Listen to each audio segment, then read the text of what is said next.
Why hello and welcome to the Parry's Pickups. As promised, we continue a look at my gaming pickups over the last 3 months of being away in Denmark and having stuff delivered back to the UK. Today we look at Wii games. So first of all, we've got Driver Parallel Lines. Okay, so I picked this up because I like the Driver series and I kind of fancied having an open world driving game for the Wii. And this seemed to fit the bill. I've had a quick go with this and I have to say I really quite like it actually, and it's a game that I really want to come back to. I really like the way the cars handle. I liked the introduction mission. It was all very enjoyable, and the style of it being very 70s as well, set in 76. It's also on the PSP as Driver 76. What confuses me slightly about this game, it's called Parallel Lines. But I was sure Parallel Lines was a different game on the other systems. Now, let me know if I'm right there. I could be wrong, but I remember there was a game where you could actually take over other drivers' personas as you were driving around the city. Like you character near-death experience, and now you could jump into other people's bodies and drive. It sounds pretty far out, but I was pretty sure that's what Parallel Lines was on maybe the original Xbox. I'm not sure. Anyway. This one, I think it's worth it if you're after a game of this type for Wii. So far, so good. I quite like it, and it's rather affordable as well. Next up, we have Super Paper Mario. Now, this was a game that I've been thinking about getting for quite some time, but I was never quite sure about it because I'm not a big fan of RPGs, and of course the Paper Mario series has been known as being an RPG game. Although, you have to admit, it's a Nintendo RPG, so these things, it's one thing I don't like about RPGs. I don't like the Japanese RPGs so much because I would find they tend to be the same. This one doesn't take itself too seriously, and actually the Paper Mario series is known for its humour, and I really enjoyed the humour in this actually. The gameplay, I haven't really got into any gameplay, and that's another one of my frustrations with RPGs because there's just a lot of walking from here to here and talking to people at the moment. But the actual dialogue itself is entertaining, and it plays up to the idea that the princess has been kidnapped again. Oh, here we got kidnapped again, and then they go to Bowser's and they, but I haven't kidnapped her.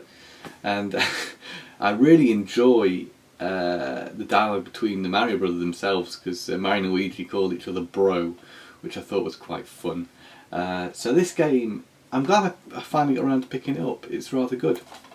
A game which I had a go on last night with some friends, and it isn't very good. I'd hope this would be a great golf party game. Maybe it is, I don't know. The little time we did play with it, it just wasn't that great. The main golf game itself is... It's not very user-friendly, I wouldn't say. It's called Tiger Woods All Play, but perhaps I was on the wrong mode or something, but it's definitely not as intuitive as Wii Sports Golf at all, which is a shame. Some of the party mode games, I guess, are rather creative and could be quite fun. There's this idea called ball battling, which is very humorous when you hear the game's narrator describing how ball battling works.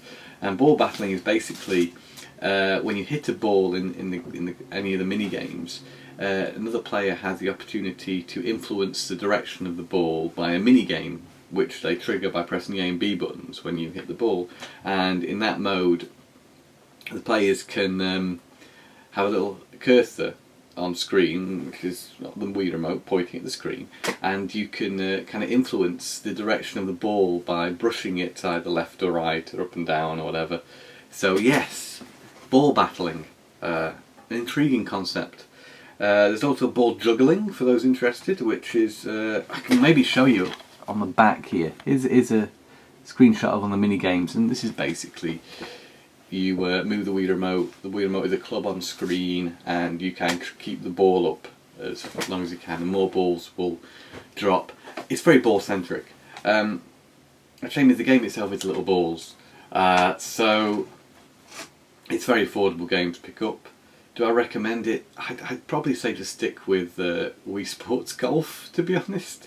or yeah, or some of the other more user-friendly golf games like We Love Golf is a good one. I quite like that one.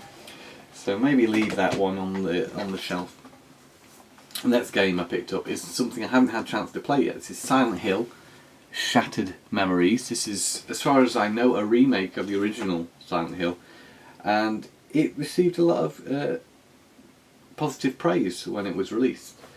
So, having never played original Silent Hill, I'm very happy now to own this, which is going up in value. It's going to cost you a little bit more than your average Wii game online. But look for it out there in the wild, and if you do see it, I'm pretty sure it's going to be one worth your time. I'll certainly, on the podcast, Tom Matt Attack, I shall, when I've had a go, say a little bit more about this game. Next up, we have a game that I recommend highly here. Excite Truck, another game that I'd held off getting for a very long time. And I just thought it was a generic racing game. It's a lot more than that. You control the truck itself with the Wii remote, so you tilt it from left to right to steer. But there's a lot more to it than that. There's some great mechanics for speed, basically. For example, when you jump, you can boost with the D-pad, push up on the D-pad, or whatever orientation it's in, so it's probably right on the D-pad. But then do a boost, and when you get up to the top of the jump, you can pull the controller back, and that gives you an extra boost. And then if you land the car properly, then on four wheels, and you get another bit of a boost. So it's all about using the game's mechanics to your advantage. You can pick up power-ups which adjust the terrain to create jumps. So if you click that, you can collect that power-up, you get the ability to do a jump, which in turn gives you more speed. There's drifting in the game as well, which is quite simply done by holding the Wii remote at a certain angle as you turn a corner and holding it there for as long as you can to collect stars. It's very exciting, very fun, and very unique feature it has is you can plug in a SD card into the Wii, and you can actually, if you've got music on the SD card, you can play that with the game, which I've never seen before in a video game, actually. This is another quite affordable game. I'm pretty sure it was pretty much a launch title when the Wii came out, so you should be able to find it quite cheaply, and I recommend it if you're a fan of racing games or arcade style things like, say, Outrun or Burnout, then this is well worth your time. Next up, we've got The Conduit, which succeeded. It's a first-person shooter using the Wii remote and nunchuck to control your character. The only thing it really did for me was make me feel a bit sick, to be honest. It's very bouncy, the movement in it. It's trying to create the feeling of very naturalistic movement, but I find any games which use the Wii remote to aim and the nunchuck to look around.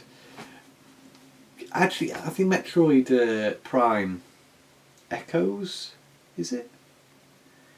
No, Corruption. Sorry, Corruption. Metroid Prime 3 Corruption felt pretty good, and I can't remember that making me feel sick. This particular game did make me feel a bit woozy. I mean, the quality of it is a quality game. I mean, everything works like you'd expect it to do. It's got a bit of it's been described as Halo for the Wii. I think that's because the aliens and some of the organic weapons feel a little bit Halo-like. It's not much like Halo, I wouldn't say. But the graphics are nice. The controls actually are very good, despite making me feel a bit queasy. So, will I recommend it? It's difficult to say if I recommend it or not. I think the Wii's still not the greatest console for first-person shooters, because that control scheme just is too accurate in a way that I'd rather be playing a shooter with twin sticks, personally. But this does the Wii style first-person shooter very well. It's a better game than Red Steel, for instance, which was an earlier first-person, maybe even a launch title. But this one actually gets it right. But is it worth it? If you like Red Steel or you like Metroid Prime Corruption, then maybe you want to give it a shot and see what you think. There's a sequel as well if you really like it. I don't know if that's any better, maybe that's worth me checking out, but as it is now, I'm probably not going to pick it up. Something else I did pick up was Zorro. I think it's the Destiny of Zorro, this one. I can't tell you, actually I can, because look at the disc. It's the Destiny of Zorro. This is actually an Italian version of the game, only in its packaging. The game itself inside is in English. And I've been collecting Zorro games. I may have mentioned this a while back, but when I was talking about Legend of Zorro, or no, that's the movie Legend of Zorro. It's the other one. I forget what it's called. There's a Zorro game on PS2 which isn't very good. This, I'm happy to say, is actually quite a bit better. It's not amazing. It's a little bit ropey in places. It feels not like a high-end title, but it does have some interesting ideas, and I have to say for the time I played it, I was rather enjoying it. Basically, you swing the Wii Remote to... It's a third-person action game. You swing the Wii Remote to attack your foes. As you attack them, you build up a meter. The meter allows you to do more powerful attacks, which you instigate by holding down the B button on the Wii Remote as you do the actions. Does it succeed in making you feel like Zorro or making you feel like a sword fighter? It feels a little bit, the controls a little bit funny. But I did like the mechanic where the only way you can defeat the opponents is to use your stronger attacks. So you have to first fight a little bit until you build enough power to do the strong attacks, and then you can pretty much do away with your opponents rather quickly after that. But that was cool, and as you successfully land your more powerful attacks, you build up a special attack which kills the enemies in one go.